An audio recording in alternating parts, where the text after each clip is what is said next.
સૌથી પહેલા તો ત્રણ વિષયનું જે એલોટમેન્ટ કર્યું એને અભિનંદન. એટલા માટે કે કેન્દ્રમાં નરેન્દ્રભાઈના સાથી બનીને વિકાસના સૌથી વધારે સાક્ષી બનેલા સાંસદને વિષય આપ્યો વિકાસ. અને નરેન્દ્રભાઈએ વિકાસ એક્શન એટલે કે જરૂરિયાતમંદ લોકોને મજબૂતી આપવા માટે જેટલી પણ કલ્યાણકારી યોજનાઓ બનાવી એને નીચે પહોંચાડવાનું જો કોઈ કામ કરતું હોય તો રાજ્ય સરકારો કરે છે. એવા રાજ્ય સરકારના મંત્રીને આપ્યું જન કલ્યાણ. અને બંને જણ વિકાસ કરી લે, જન કલ્યાણ કરી લે એટલે ચૂંટણી સમયે મત લેવા એટલે વિશ્વાસ પેદા કરવાની એ સંગઠન એને કામ આપ્યું. વિશ્વાસ એટલે આ જેટલો ખૂબ આભાર. અને આ ત્રણેય સબ્જેક્ટ છે ને પરસ્પર એકબીજા જોડે સંકલિત છે. કોઈ પણ એક સબ્જેક્ટ પર બોલવા જાવ એટલે બીજો સબ્જેક્ટ અંદર સંકલિત થઈ જાય એવા ત્રણેય વિષય છે. કોઈ એક બોલિવૂડના અભિનેતાને કોઈ એક મૂવીમાં ત્રણ જુદા જુદા એટલે કે ટ્રિપલ રોલ આપવામાં આવે અને જે પ્રકારની પરિસ્થિતિ થાય એમાં એક જ વિષય પર ત્રણ જણ જુદા લોકો બોલવા આવે પણ બોલે એક એવી પ્રકારની પરિસ્થિતિનું સર્જન થાય. મારે નરેન્દ્રભાઈ મોદી પર આ દેશની જનતાને જે ભરોસો અને જે વિશ્વાસ પેદા થયો જેના માટે બોલવા ઉભા થવાનું છે. આ ત્રણ વિષય પર બોલવા બેસીને તો કલાકો સુધી બોલી શકાય એવો આ વિષય છે. પણ એક મીઠાની પૂતળી હતી, એને સાગરની અંદર ડૂબકી લગાવી કે સાગરની ઊંડાઈ કેટલી છે હું માપું, અને સાગરની ખારાશમાં એ મીઠાની પૂતળી ઓગળી ગઈ.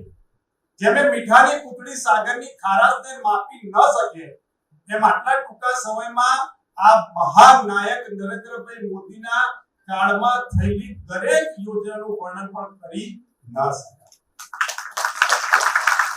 આને શું કરવું પડે કે ગંગા પૂજન કરવું હોય તો કોઈ એક વ્યક્તિ આખી ગંગા માતાનું પૂજન ન કરી શકે એટલે પ્રતીક રૂપે કળશની અંદર ગંગાજળ લઈ અને પૂજા કરીને સંતોષ માનવો પડે કે ગંગાનું પૂજન કર્યું.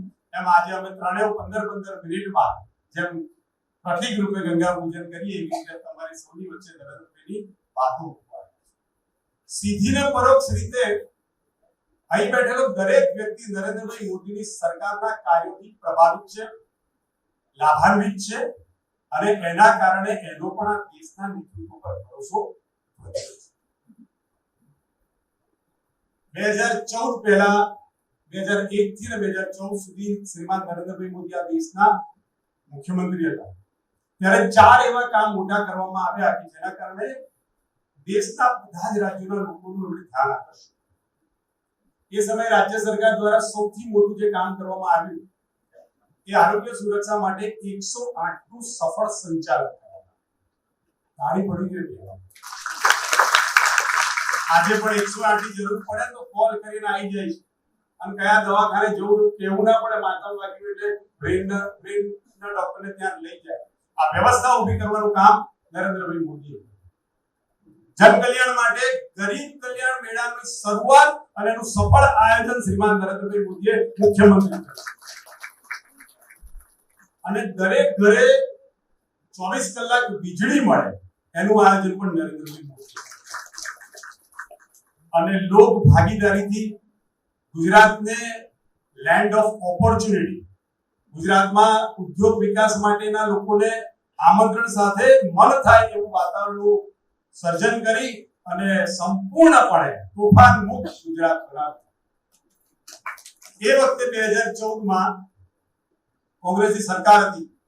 એના અંતિમ દિવસો ગણાતા હતા. સરકાર ભ્રષ્ટાચારમાં લિપ્ત હતી. નિત નવા દિવસે દરરોજ પેપરમાં, મીડિયામાં સરકારના ભ્રષ્ટાચારની વાતો. લોકોને કોંગ્રેસ પ્રત્યે ધૃણા થઈ ગઈ કે આ દેશને કોંગ્રેસ પતાવી દેશે. એ વખતે સૌ પ્રથમ વખત આ દેશની પ્રજાએ આશાની નજરે, ભરોસાની નજરે નરેન્દ્રભાઈના નેતૃત્વને સ્વીકાર્યું અને 2014 માં આપણી સંપૂર્ણ બહુમતી વાળી સરકાર. તાળી પાડો યાર. 2014 થી સરકાર બની ત્યારથી સ્વચ્છતાથી લઈ જનધન ખાતાથી લઈ જનકલ્યાણકારી યોજનાઓથી લઈ ઇન્ફ્રાસ્ટ્રક્ચરના વિકાસથી લઈ ટ્રેન અને સડક એરપોર્ટ બધી સુવિધાથી લઈ અને 2026 સુધી સતત એક પણ દિવસ રજા પાડ્યા વગર 24 માંથી 16 કલાક સુધી નરેન્દ્રભાઈએ આ દેશની સેવા કરી અને દેશનું નામ વિશ્વમાં પણ ઊંચું કર્યું. એ હદે ઊંચું કર્યું કે આવનારી બધી ચૂંટણીમાં કાળ દરમિયાન જેટલી પણ ચૂંટણી આવી એમાં પ્રજાએ ભરોસો જતાવી અને ભારતીય જનતા પાર્ટીની નરેન્દ્રભાઈના નેતૃત્વની બધી જ સરકારોને બહુમતીથી જીતાડી. અને એનું ઉત્તમ ઉદાહરણ, એનું અપ્રતિમ ઉદાહરણ એટલે બંગાળ અને બિહારમાં અહીં બેઠેલા કેટલાય તાલુકા પંચાયત, જિલ્લા પંચાયત, નગરપાલિકાના સદસ્યો છે. કદાચ ચૂંટણીનું પરિણામ આવે ને ત્યારે એને પોતાને એકલામાં એવો વિચાર આવતો છે કે શું હું પોતે ખરેખર આટલો લોકપ્રિય છું કે મને આટલા બધા મત મળે? ધારાસભ્યોને થતું હશે. એ કારણ છે કે જનતાનો ભરોસો કરે. જનતાને ખબર છે કે એક વ્યક્તિ એવો બેઠો છે કે આ દેશનું સ્વાભિમાન ક્યારેય નીચું પડવા નહીં દે. માટે લોકો ભારતીય જનતા પાર્ટી કેન્દ્રમાં બેઠેલા સર્વોચ્ચ નેતાની ચાલ ચલગત, ગરીબ ભ્રષ્ટાચારી એનું જીવન કેન્દ્રમાં માત્ર દેશભક્તિ હોય ને ત્યારે આ પ્રકારના માહોલનું સર્જન થાય છે. હમણાં એક રેકોર્ડની વાત થઈ કે 4399 દિવસ ચૂંટાયેલી સરકારના પ્રધાનમંત્રી તરીકે નરેન્દ્રભાઈએ કહો રેકોર્ડ. પણ મારે મને આની સાથે બે બીજા રેકોર્ડ.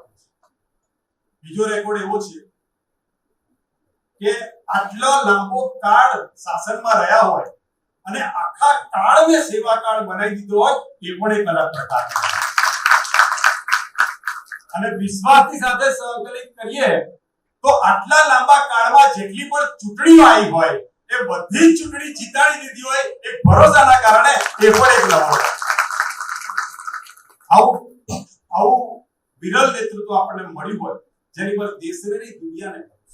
કોરોના કાળ જેવો સમય આવ્યો, વિશ્વ આખાના બધા જ દેશો 129 દેશોએ ભારતની વેક્સિન અને ભારતની દવા સ્વીકારી. એ ભરોસો ભારત પર પેદા કર્યો. 2014 માં વડાપ્રધાન બન્યા પછી સૌથી પહેલું કામ એમણે શરૂ કર્યું એ સ્વચ્છતાનું.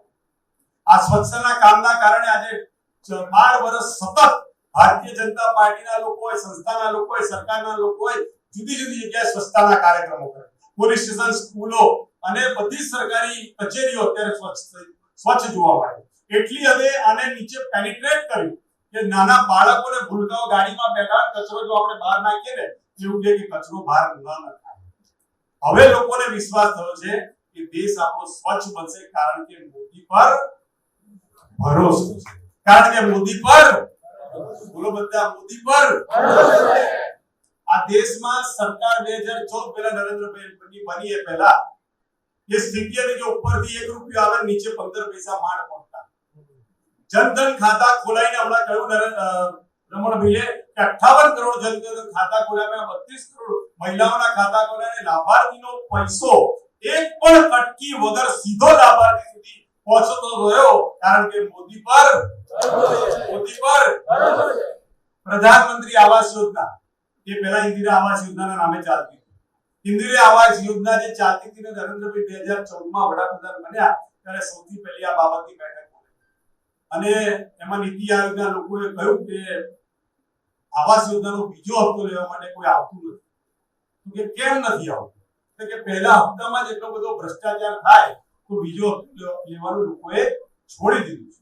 એટલે નીતિ આયોગના અધિકારીએ એવું કહ્યું કે એની પર એફઆઈઆર કરો અને પહેલો હપ્તો રિકવર કરો કાં તો બીજો હપ્તો લઈ જાય એવું કરો.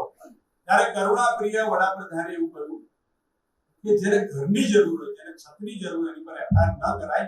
આ યોજનાને એની શકલ બદલીને, એનું ધ્યેય બદલીને એ રીતે નીચે પહોંચાડવામાં આવી કે એક પણ રૂપિયાના કરપ્શન વગર આજે દેશમાં 10 કરોડ લોકો પ્રધાનમંત્રી આવાસ યોજના હેઠળ પાકા ઘર નીચે. કારણ કે મોદી પર પીએમ સ્વનિધિ યોજના. આ દેશમાં 74 કરોડ લોકોને પીએમ સ્વનિધિ યોજના હેઠળ લારી, ગલ્લા અને ઠેલાવાળા લોકોને કોઈ પણ ગેરંટી વગર સીધી લોન આપવાનું કામ કરીને એમના જીવનને આત્મનિર્ભર કરવાનું કામ કર્યું હોય ત્યારે નાનામાં નાના લોકોને નરેન્દ્રભાઈ પર વિશ્વાસ જાગ્યો છે, કારણ કે મોદી સરકાર પર કિસાન સન્માન નિધિ, કિસાન ક્રેડિટ કાર્ડ, કિસાન વીમા, ફસલ વીમા યોજના, આ બધી યોજનાથી ખેડૂતો ખૂબ જ સુરક્ષિત છે. ખેત ઓજારોથી માંડી અને ખેતરને ફેન્સિંગ કરવાથી માંડી અને મોટર પણ નીચે નવી ઉતારવી હોય તો સરકાર સહાય કરે છે. કુદરતી આફત આવે ત્યારે કિસાનના પાકનું જે નુકસાન થાય એના માટે વળતર પણ રાજ્ય સરકાર અને કેન્દ્ર સરકાર જાહેર કરે છે. માટે કિસાન પણ ખુશ છે અને કિસાનને મોદી પર ભરોસો છે. યુવાનોને નોકરી ન મળે, ધંધો કરવો હોય પોતાની આવડતના આધારે તો 10 લાખ સુધીની ગેરંટી વગરની મુદ્રા લોન મળે છે. અને યુવાનો પણ આ દેશમાં પોતાનું ફ્યુચર બનાવવા માટે આશ્વત છે. જેન સિંહને પણ મોદી પર જો બધાને બોલો ગામથી બોલ્યા કરીશ અને ખોટું બોલો તો આજથી કે ખોટું બોલતો વાત જો કરી કે જો ખોટું બોલો. જે વ્યક્તિએ આટલા કામો કરવા માટે 12 વર્ષમાં પડે પોતાનું જીવન ન્યોછાવર કર્યું હોય, એના એક વાક્ય પર એની એક યોજનાની વાત પર તાલી ન પડે ને તો આપણે ભારતીય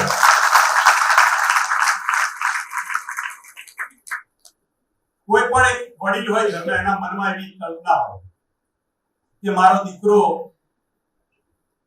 મારા પછી પણ સારી રીતે જીવી શકે, એના માટે એને પાકી છત મળે, એને ઘરમાં લાઇટ બિલ ન આવે, એના માટેની કોઈ વ્યવસ્થા થાય, એને 2 ટાઈમ કોઈ પણ પરિસ્થિતિમાં ખાવાની તકલીફ ના પડે એવી વ્યવસ્થા થાય, અને ઘરમાં કોઈ બીમાર પડે ને તો એના બીમાર પડેના ખર્ચામાં આખું ઘર બરબાદ ન થાય એવી ચિંતા ઘરના દરેક વડીલે થાય. મારા પિતાને થાય, તમને થાય, તમારા પિતાને પણ થાય.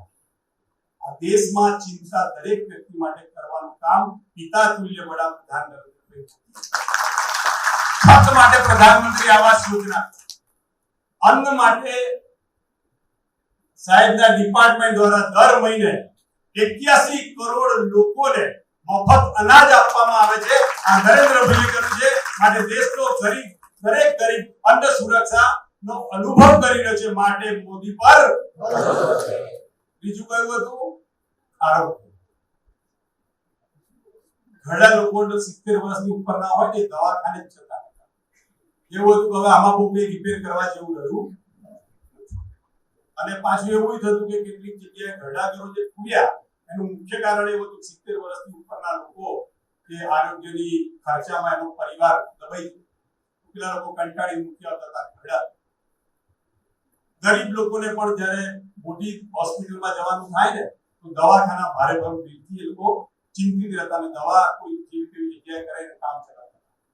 70 કરોડ લોકોને પ્રધાનમંત્રી આયુષ્માન કાર્ડ યોજનામાં છેલ્લા 7 વર્ષથી સેવા પ્રદાન થઈ રહી છે.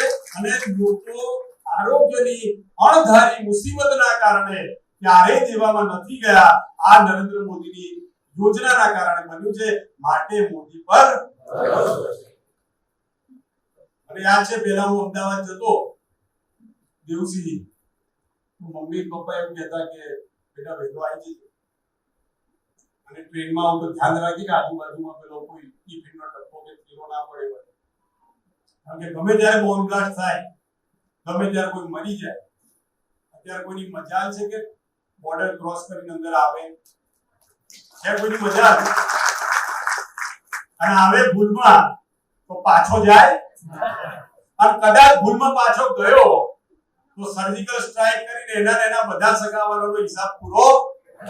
આ આંતરિક સુરક્ષા અને બાહ્ય સુરક્ષા નરેન્દ્રભાઈના સમયમાં સુરક્ષિત થઈ જાય. માટે મોદી પર મારી માતાઓ બહેનો રાતે એકલી ફરે 11 વાગે 1 વાગે, કોઈ ચિંતા ના, કોઈની ચિંતા ના.